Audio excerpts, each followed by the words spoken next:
know when you have something in your house or yard for so long it just becomes part of the scenery?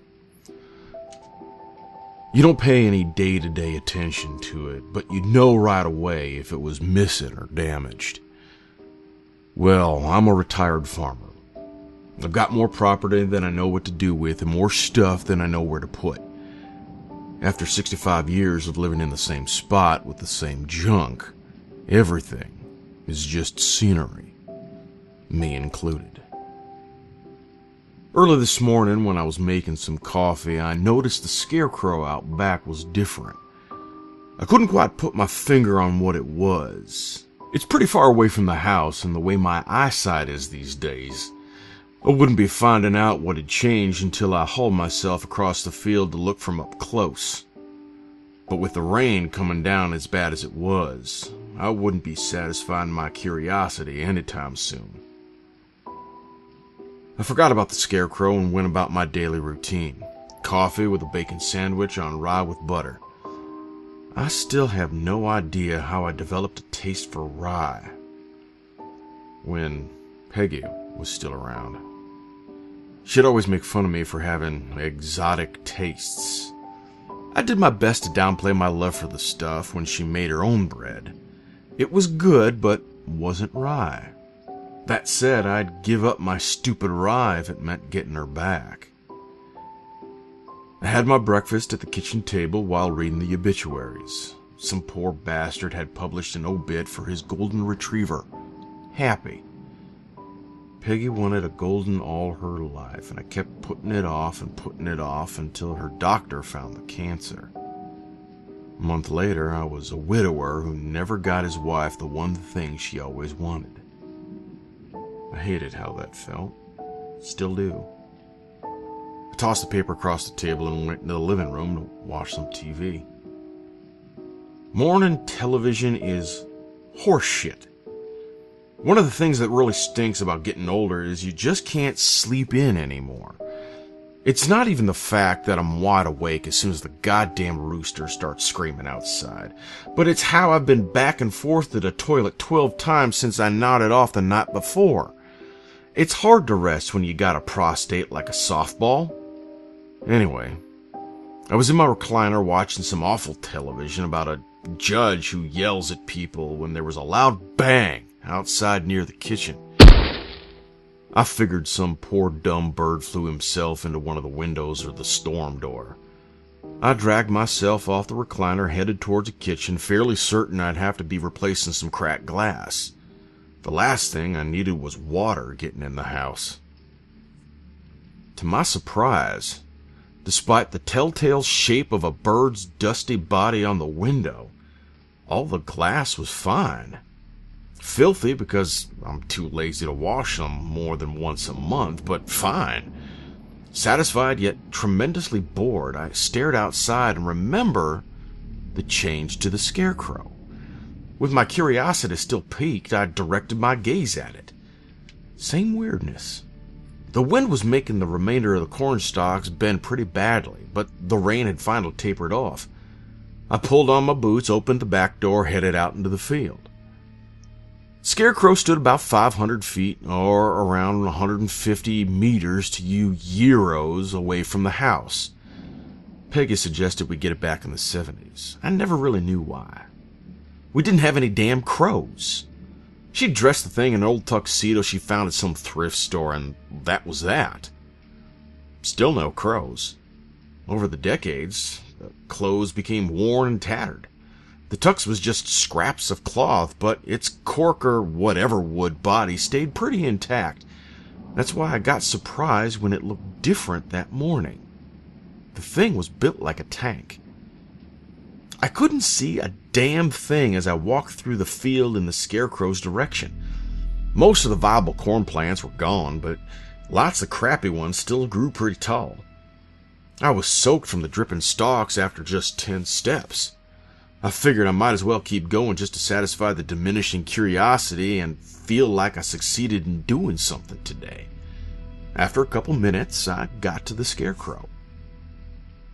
It stood about 15 feet high. When I looked up at it, I felt like an asshole's asshole. Why did it look different? The wind had blown so hard it turned the body around, so instead of its front facing the window, its side did. And if I actually got glasses when the doctor told me to, I would have been able to see that from the kitchen and save myself a walk and a soaking. I headed back. I stepped out of the cornfield and went around to the front of the house. I'd forgotten to put away my motorcycle the night before and needed to make sure the wind hadn't blown it over. Once I saw the bike was fine, I turned and saw that the fucking storm door was shattered. On cue, the torrential rain resumed, further soaking me and pouring into the house. I was not happy. Blood-covered glass from the storm door crunched under my boots as I walked through the front hall.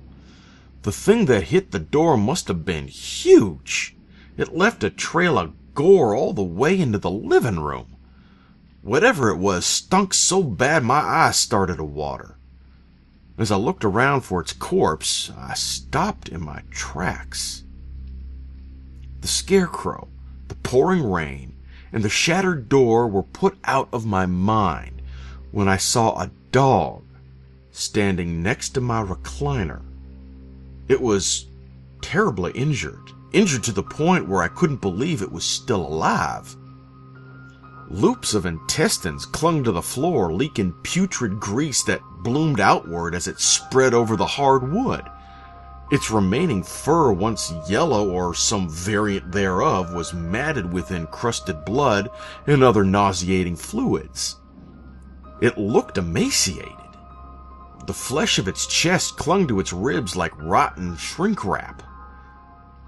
Through the patchy fur by its neck, a massive infestation of maggots writhed and chewed at the meat. But still, somehow, the dog stood. When it saw me, the remaining part of the tail swung weakly, as if it was happy to see me. Something clicked and my blood chilled. Happy. The color of the dog was definitely gold. I could see it now that I'd made the connection. I said aloud, "Happy?" And the ruined animal's tail wagged even harder. Its smell was incomprehensibly awful. Behind the odor of putrefaction, though, something else lurked. Something familiar and, dare I say, pleasurable. I told the dog to stay, assuming it would die from its injuries before I came back, and I walked into the kitchen. Happy, like all golden retrievers, disobeyed. He followed me, bowels dragging behind him. The other smell intensified as I got closer to the kitchen. I looked on the table. A loaf of rye bread sat on a cooling rack, with tendrils of steam rising from its surface. My confusion was turning into frustration. Who the hell brought me a loaf of bread? Why is there a left-for-dead dog stinking up my house? My questions were answered when I felt a hand on my shoulder. I jumped half a mile and spun around. In the same green dress she was married in the same green dress she was buried in, was Peggy. Wisps of blonde hair grew from the desiccated flesh of her scalp. The empty sockets which housed the eyes I gazed into so often gaped at me. Then I knew. I embraced my wife with care. I didn't want to damage her. Then I released her and sat at the table, chewing on the best rye bread I've ever eaten. Happy sniffed at Peggy, who knelt down, joints cracking like gunshots, and wrapped her arms around its rotten body.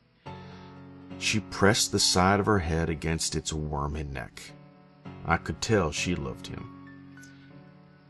After I'd eaten my fill and watched Happy's ragged, dry tongue adoringly lick between Peggy's teeth, I started to write. And here I am, well, here we are. Peggy had gotten the revolver down from the shelf in the pantry. She placed it on the table while I wrote, then came behind me and wrapped her arms round my torso. Now her head is resting on my shoulder, waiting for me to finish up. If anyone asks what happened to the old farmer who lived on the edge of town, just show him this letter. I'm ready to go spend time with my wife.